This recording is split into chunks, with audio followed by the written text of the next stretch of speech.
Hello guys, I am going to explain my React.js mini project. So I have developed the front-end part of the Nxtmart web application, which is similar to Big Basket. So I have developed it using React in 3 weeks, and my major focus was to build the front-end web application.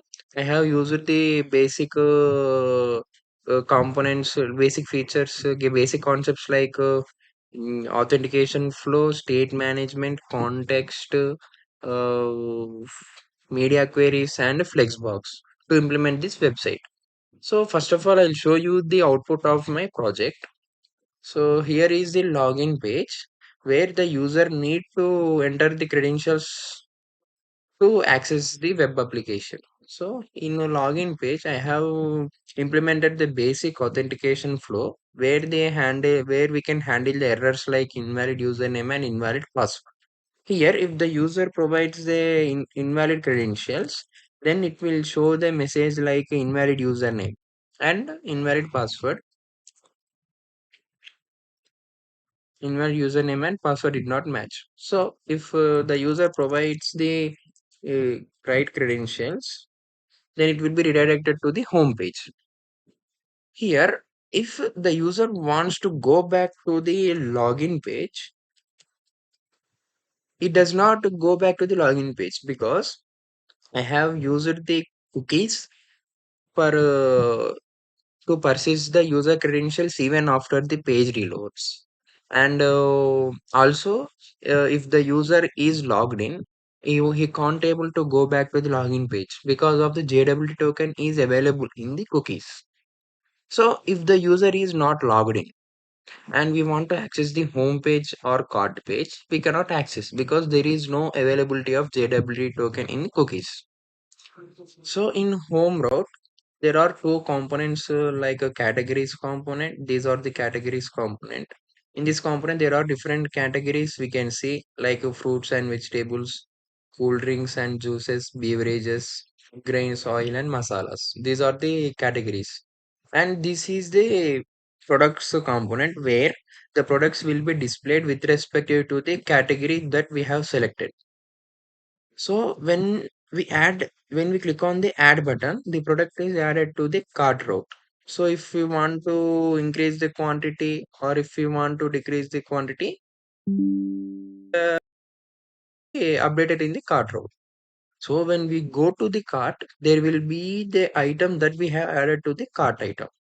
Here also we can add the increment the quantity or decrement the quantity. So while we are increasing the quantity, the price of the item is increasing with respect to the quantities. And if we click on the decrement quantity, the price of the item is decreasing.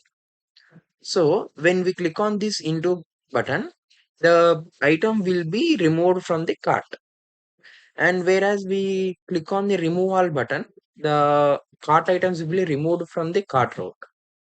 And when we click on the checkout button, it will show as payment successful. And when we click on the return to home page button, uh,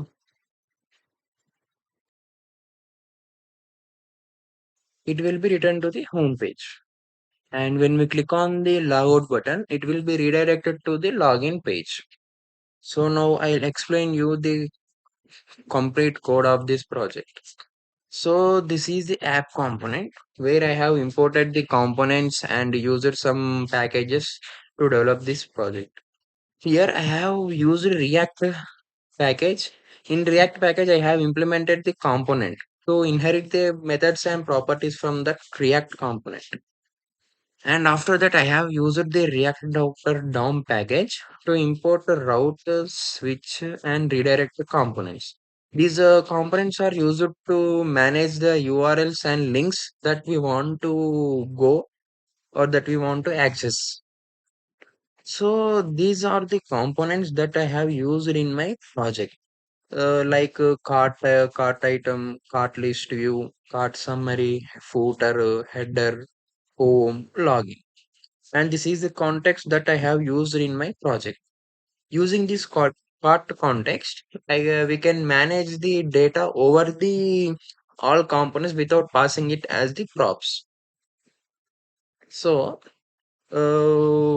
now I will in login component there are components like a redirect component and cookies.